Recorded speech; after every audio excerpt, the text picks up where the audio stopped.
皆さんは NISA とiDeCo、どちらを優先すべきと聞かれたら、すぐに答えられますか？実は、この問いは多くの投資初心者から中級者にとって最初の壁です。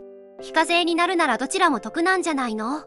節税って言われても、仕組みが複雑でよくわからない。そんな声が本当に多いのです。ここで一つデータを紹介します。金融庁と総務省の調査によると、2024年時点で NISA の利用者は約630万人。一方で、iDeCoの加入者は約350万人にとどまっています。つまり、多くの人が NISA は使っているけれど、iDeCoまでは手を出せていない状況です。理由はシンプルです。NISA はいつでも引き出せる自由さがあるのに対して、iDeCoは60歳まで資金を引き出せないという制約があるからです。制度を知らずに始めてしまうとお金を縛り付けてしまったと後悔する人も少なくありません。しかし、ここで大事なのは一概にどちらが正しいとは言えない点です。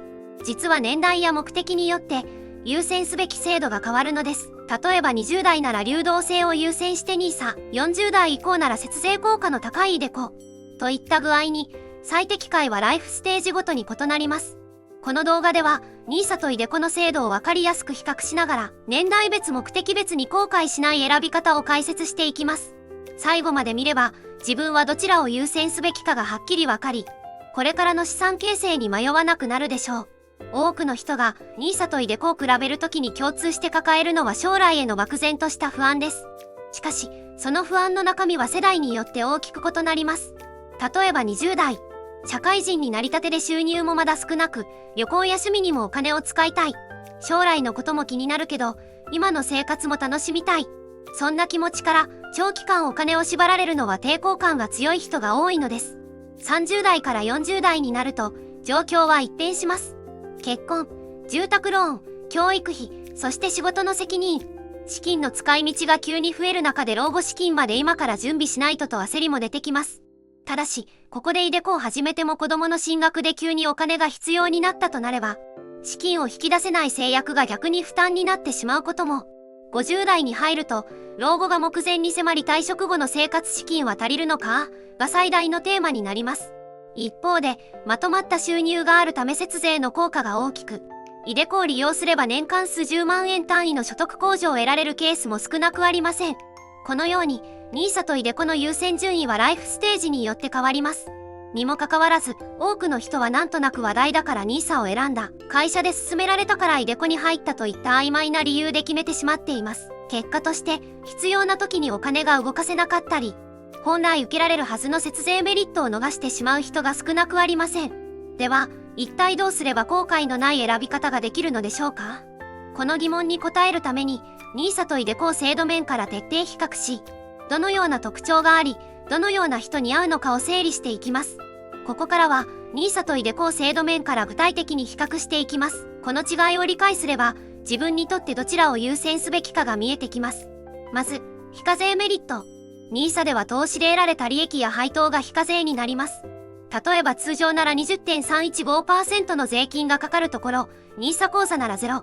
年間120万円を投資して年 5% の利益を得た場合、通常なら約1万2000円の税金がかかりますが、NISA ならそのまま非課税です。一方でiDeCoは掛け金そのものが所得控除の対象になるのが最大の特徴です。例えば年収500万円の会社員が年間24万円をiDeCoに拠出すれば、課税所得が24万円下がり、所得税住民税で合計約4から5万円の節税効果が期待できます。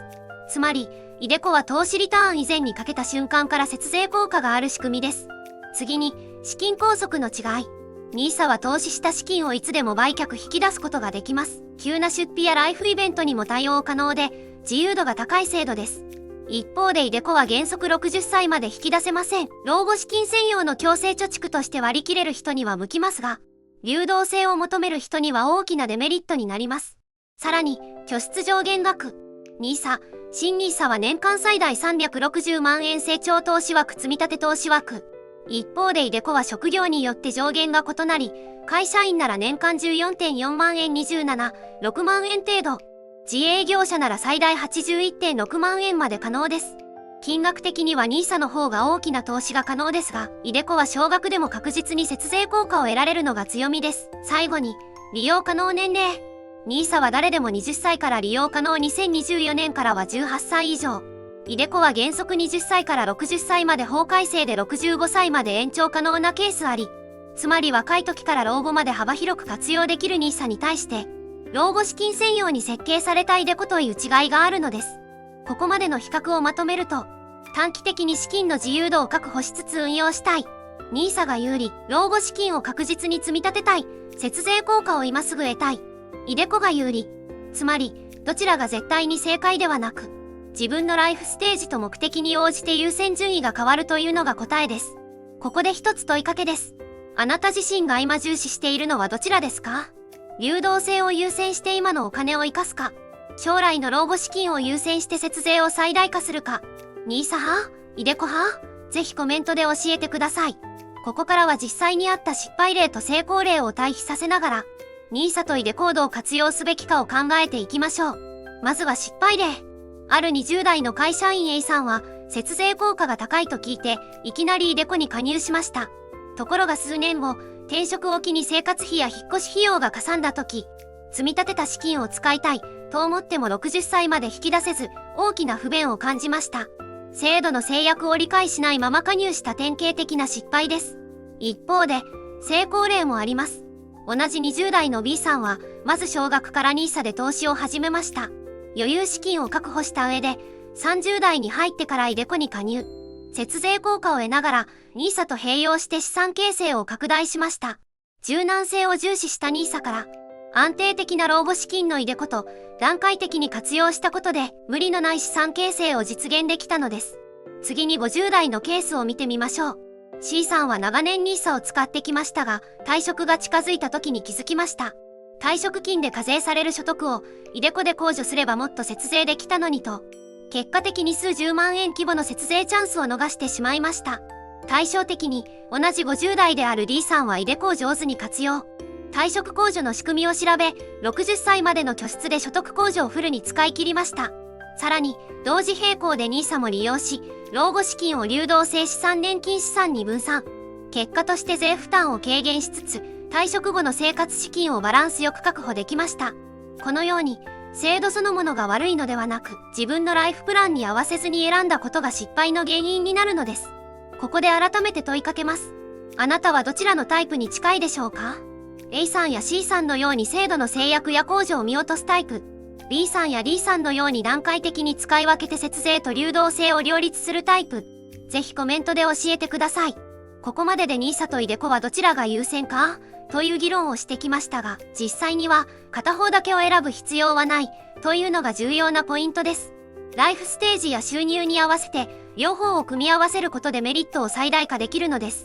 20代の場合、20代はキャリア形成期で収入も限られ、将来の変化が大きい年代です。この時期にいきなりiDeCoに集中すると、急な出費に対応できなくなるリスクがあります。したがって、まずは NISA で少額からスタートし、投資の経験を積むことが現実的です。生活費や趣味とのバランスを取りながら投資を続けることで、将来の長期投資にもスムーズに移行できます。30代、40代の場合、教育費や住宅ローンが重くのしかかる時期ですが、同時に収入も増える世代です。この年代では NISA、iDeCoの併用が最も効果的です。例えば、毎月2万円をNISA、1万円をiDeCoに拠出する形です。これにより、NISA で流動性を確保しつつ、iDeCoで所得控除による節税メリットを享受できます。実際に総務省のデータでは、世帯年収600万円前後の家庭でiDeCoを利用すると、年間で4から6万円の節税効果が出るケースが確認されています。50代の場合、退職が近づくと、iDeCoの節税効果が最大化します。所得控除と退職控除を組み合わせることで、税金を数十万円単位で減らせる可能性があるからです。ただし老後直前で資金を縛りすぎると流動性が失われるリスクもあります。そのため、iDeCoを積極的に活用しつつも、NISA で運用資金の一部を流動性資産として残しておくのが最適解です。補足策。NISA とiDeCoの優先順位に迷った時は、次の基準で考えるとシンプルです。生活防衛資金半年1年分の生活費があるか、教育費や住宅ローンなど中期資金のめどが立っているか、老後資金を優先すべき年齢に達しているか、この3つを満たしていれば、iDeCoを優先しても安心です。満たしていなければ、まずは NISA で柔軟性を確保するのが無難です。結論として、どちらを優先するかではなく、どの順番で、どの比率で使い分けるかがが成功の鍵になります。ここまで解説してきた NISA とiDeCoの比較を改めて整理してみましょう。まず NISA の特徴。いつでも引き出せる自由度と投資利益が非課税というシンプルさが最大の強みです。短期から中期の資産形成に向いており、投資初心者でも始めやすい制度です。次にiDeCoの特徴。掛け金が全額所得控除になるという節税効果が絶大で、長期的に老後資金を確実に積み上げることに適しています。ただし、60歳まで資金を引き出せないという制約があるため、流動性を犠牲にしてでも老後資金を守りたい人向けです。つまり、NISA は自由度、iDeCoは強制力、この対比を理解することが後悔しない選び方の第一歩です。ここで改めて問いかけたいのは、あなたにとって今大切なのは自由に使えるお金か、それとも老後の安心かということ。両制度はどちらか一方ではなく、ライフステージごとに組み合わせて使うことで最大の効果を発揮します。20代は NISA 中心、30代40代は併用、50代はiDeCo重視という流れを意識するだけで資産形成の効率は大きく変わるのです。この動画の学びを一言でまとめるなら、制度を知り、自分の人生設計に合わせて優先順位を決める。これこそが NISA とiDeCoを活用する最大のポイントです。ここまで見ていただきありがとうございます。あなたは NISA とiDeCo、どちらを優先すべきだと思いましたか？コメント欄でぜひ教えてください。選択肢は4つ用意しました。